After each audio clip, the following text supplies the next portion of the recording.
If you got a 10 badge setup like me, I only have 10 badges with a 69 3-point shot. And if you see me shooting out there, you think I'm something like a sharpshooter out there.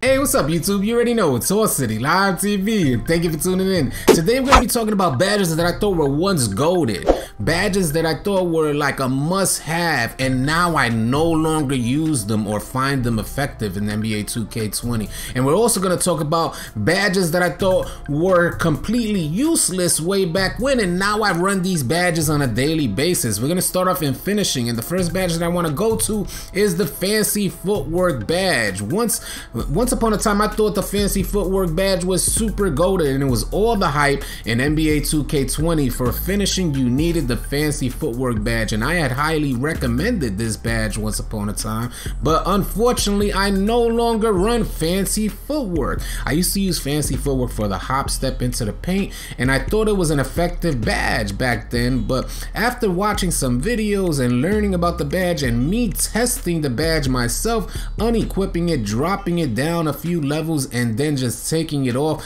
I saw no difference in the actual animation. And now we've all learned that fancy footwork really doesn't change your hop step animation, but more so changes the defender's reaction to your hop step, on whether or not he can actually defend you, or does he get stunned out there. So I no longer need that stun, and this is the badge setup that I currently have for my finishing. And I know I spoke about the importance of spreading out your badges out there. If you're having trouble finishing at the rack, you may want to consider spreading your badges out as opposed to going at higher levels. But I want to say that this is the badge setup that I've been running for maybe about a week or two now, and it's been working out great. I gotta tell you, I'm finishing now more than ever for layups and dunks as well, at a consistent rate, a good enough rate for my player and my type of playing style. So I want to say that I've tried this badge combination out in previous setups, but I can't stress enough how your badge combination seems to align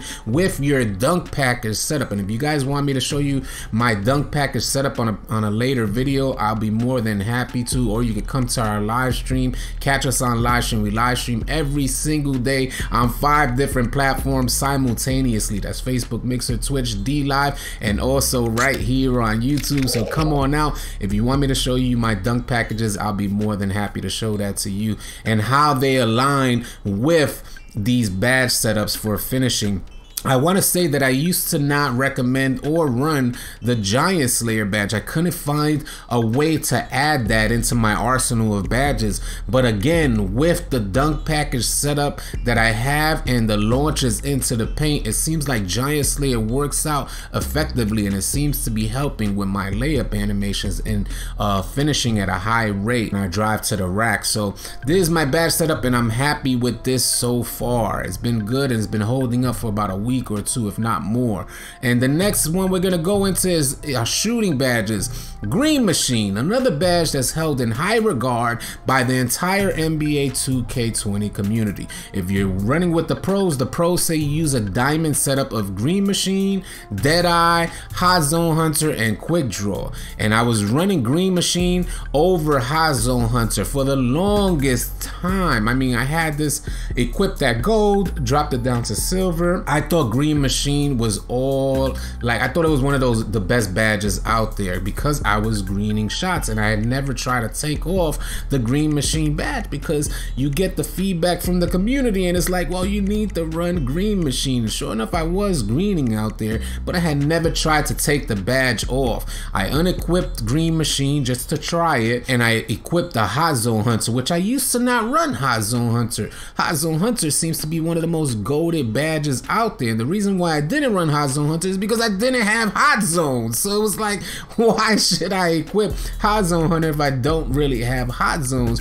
But sure enough, I switched my Green Machine to Hot Zone Hunter, and I'm shooting better than ever out there. Another badge that I want to say is range extender, a badge that in previous patches I used to not run range extender. I used jump shot 104 and I was always shooting from the corner, and everybody says, yeah, it'll always activate from the corner. I'm like, no, it never activated from the corner at all, ever. So if it didn't activate in the corner, I said, well, I'm not gonna run range extender. I don't shoot from the perimeter or past the perimeter, so why run range extender? And sure enough, after patch 10, if I'm not mistaken, the badge started I put on the badge and the badge started activating. I think I started running it on silver just to give it a try during one of my, you know, changes and trying to figure out what's going on with the shooting.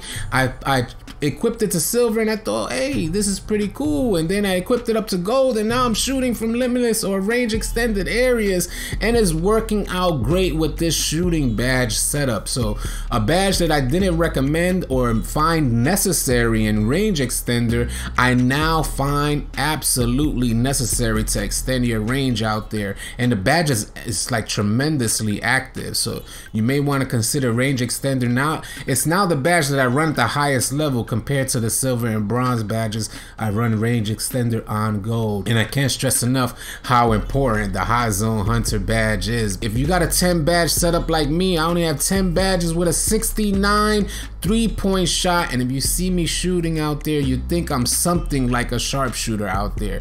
It's gonna be really hard to guard somebody who could drive to the paint and also shoot from range extended areas. Unlike some other slashing playmakers, they're only able to shoot right at the perimeter. I'm able to extend that range with the range extender badge, and I'm greening out there, which feels really good because I've evolved into a shooter, a somewhat of a shooter. I shoot at a consistent rate that's good enough for me, considering that I was, man, shooting at such a low percentage in the beginning of the year. So if you're struggling out there and you have a low 3-point shot, 70 or something around there, you have a 73-point shot, you may want to consider this badge setup with jump shot 38. I use jump shot 38 with quick draw on silver. So that's what I got for you guys. I hope you guys found this video helpful and informative, and if you did, please consider subscribing to our channel, as we're gonna have a ton of NBA 2K20 content coming your way. Catch you guys on the next video.